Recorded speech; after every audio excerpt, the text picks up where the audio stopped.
Bismillahirrahmanirrahim. Assalamualaikum warahmatullahi wabarakatuh. Alhamdulillahirabbil alamin. Assalatu wassalamu ala asrafil anbiya wal mursalin wa ala alihi wa sahbihi ajma'in. Asyhadu an la ilaha illallah wahdahu la syarika lah wa asyhadu anna Muhammadan abduhu wa rasuluh la nabiyya ba'dah.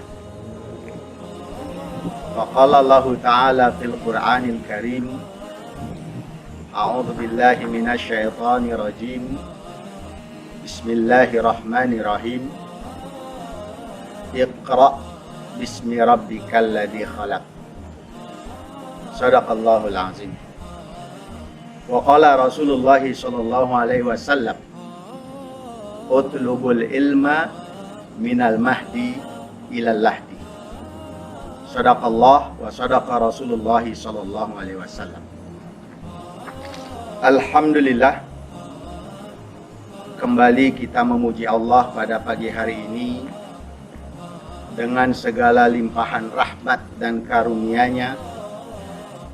Pagi ini kita, keluarga besar SMP Negeri 25 Padang, khususnya Ananda siswa kelas 7, kelas 8 dan kelas 9 SMP Negeri 25 Padang, bisa mengikuti acara Sentuhan Kolbu yang diselenggarakan setiap hari Jumat, yang insya Allah akan berlangsung dalam waktu yang memang belum ditentukan.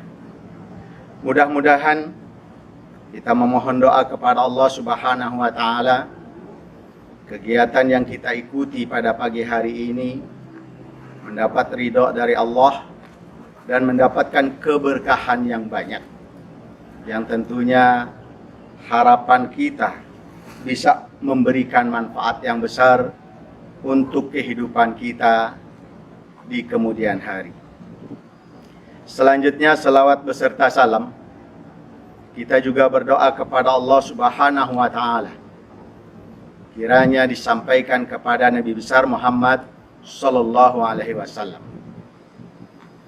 Para pemirsa, khususnya Ananda SMP Negeri 25 Padang yang berbahagia, pada tausiah pagi ini Bapak akan menyampaikan judul amanah terhadap ilmu. Sebagai seorang muslim, kita meyakini bahwa di dalam Al-Quran Allah telah berfirman sebagaimana yang tadi saya sampaikan dalam surat Al-Alaq ayat yang pertama. Allah mengatakan, a'udzu billahi minasyaitonir rajim. Bismillahirrahmanirrahim. Iqra bismi rabbikal ladzi khalaq. Bacalah dengan menyebut nama Allah, dengan menyebut nama Tuhanmu yang telah menciptakan.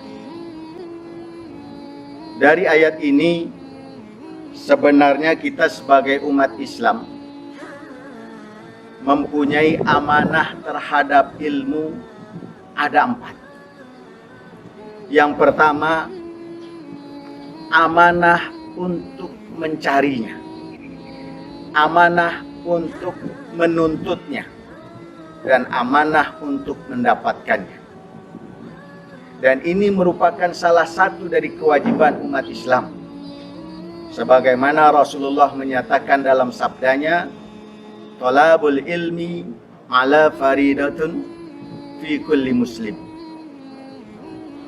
Talabul ilmi faridatun ala kulli muslimin. Menuntut ilmu itu wajib atas setiap orang Islam. Di pembukaan tadi juga Bapak sudah menyampaikan hadis Rasulullah yang lain, utlubul ilma minal mahdi ilal lahdi. Tuntutlah ilmu semenjak kita masih dalam buayan orang tua kita sampai masuk ke liang lahat. Ini amanah yang pertama, yang tentunya kepada Ananda sekarang yang sudah tinggal mengikuti kegiatan pembelajaran di tingkat SMP, maka menjadi kebutuhan yang paling penting untuk diambil sebanyak-banyaknya. Memang dalam Islam ilmu dibagi menjadi dua. Ada ilmu yang menuntutnya bernilai fardu ain, dan yang satu lagi menuntutnya menjadi nilai fardu kifayah. Sebagian orang mengatakan yang fardu ain itu adalah ilmu-ilmu tentang agama, ilmu-ilmu tentang ibadah, ilmu-ilmu tentang bagaimana kita mendekatkan diri kita kepada Allah Subhanahu wa taala. Walaupun tidak seluruhnya ilmu agama itu menjadi fardu ain pada situasi tertentu, pada tempat tertentu, dan pada kondisi tertentu. Bagi Ananda mungkin sekarang misalnya belajar tentang haji, mungkin tidak menjadi fardu ain. Kenapa? Karena Ananda belum tahu kapan akan berangkat haji. Nggak perlu pula belajar manasik haji. Kenapa? Waktunya belum dibutuhkan sekarang. Lalu yang mana yang fardu ain itu? Yang fardu ain bagi Ananda semua karena sudah akil baligh, sudah menjadi siswa yang memang punya tanggung jawab beribadah kepada Allah, seperti bagaimana cara sholat. Itu menjadi fardu ain karena tidak bisa diwakilkan oleh orang lain. Anggap ayah Ananda seorang haji, lalu Ananda tidak bisa melaksanakan sholat. Lalu setiap sholat ayah Anda menyuruh, Ananda bilang, ayah wakilkan sajalah. Ananda tidak bisa sholat. Oh, tidak bisa. Karena ini menjadi kebutuhan per individu yang nanti akan Allah minta tanggung jawabnya per individu. Maka ini menjadi kewajiban yang nilainya fardu ain. Lalu bagaimana dengan misalnya zakat? Ananda sekarang masih bergantung sama orang.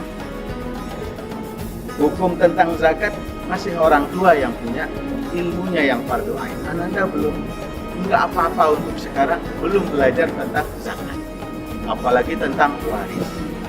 Ya. Jadi tidak semua yang namanya ilmu agama itu menjadi fardu ain pada situasi tertentu, pada kondisi tertentu, dan pada waktu tertentu. Yang penting sekarang adalah bagaimana Ananda bisa sholat dengan sempurna, mengawalinya dengan wudhu dengan sempurna, lalu juga dengan bacaan-bacaan Al-Quran yang benar dan tepat. Nah, inilah yang menjadi pokok supaya Ananda bisa melaksanakan ibadah sesuai dengan ilmu yang memang benar-benar jelas datangnya dari Allah dan Rasul. Ya. Lalu bagaimana pula dengan ilmu yang lain? Ananda sekarang seorang pelajar di SMP negeri. Bagaimana dengan matematika? Bagaimana dengan IPA? Bagaimana dengan IPS atau dengan bahasa? Apakah ini dikatakan fardu kifayah semuanya? Belum tentu. Mungkin matematika pada saat tertentu itu menjadi ilmu yang harus Ananda miliki, fardu ain. Misalnya, praktek dalam jual beli. Ketika Ananda tidak menguasai jual beli, Ananda punya uang Rp5.000, lalu belanja sesuatu harganya Rp2.000. Kalau Ananda tidak menguasai matematika, maka otomatis Ananda selain akan merugikan diri Ananda sendiri, mungkin bisa jadi Ananda pun bisa menyebabkan orang lain berbuat dosa. Kenapa? Karena Ananda bodoh, akhirnya orang lain mempengaruhi kebodohan Anda itu untuk membuat dirinya berdosa. Akhirnya mungkin Ananda hanya diberikan kembalian Rp1.000 yang seharusnya Rp3.000. Nah, maka dalam Islam sekali lagi ada situasi tertentu di mana Ananda belajar ilmu dunia, katakanlah matematika, bahasa, IPA atau IPS menjadi fardu ain.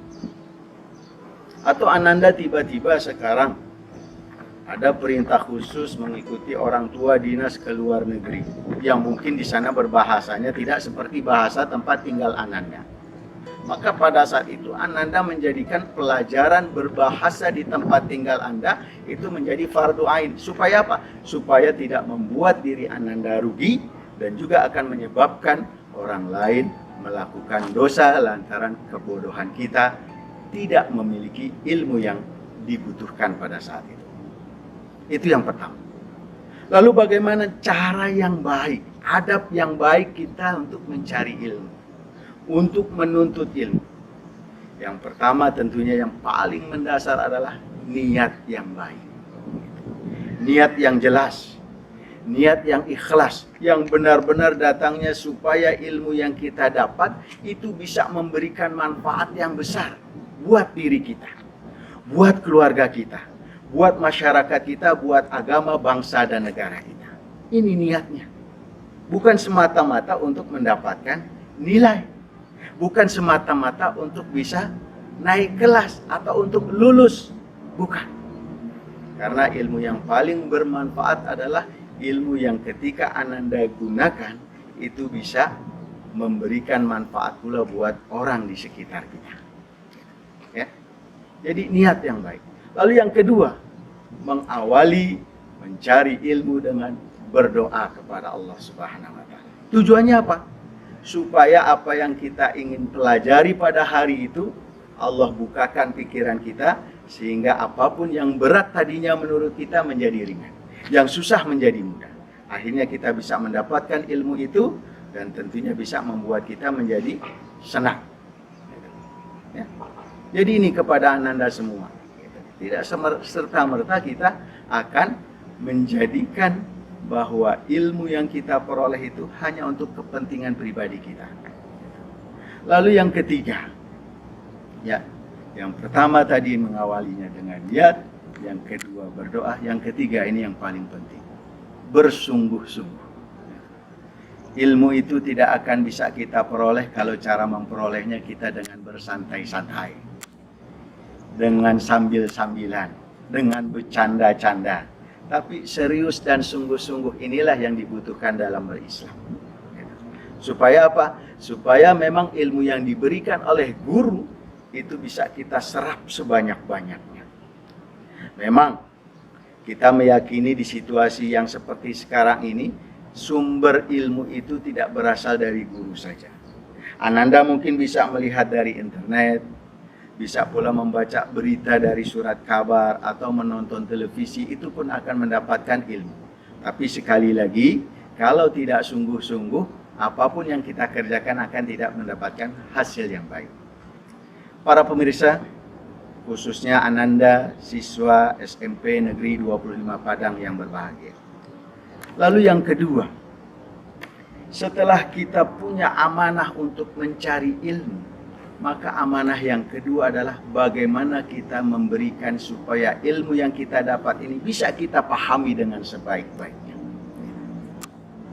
Kesalahan memahami ilmu akan membuat kita menjadi bermasalah di kemudian hari.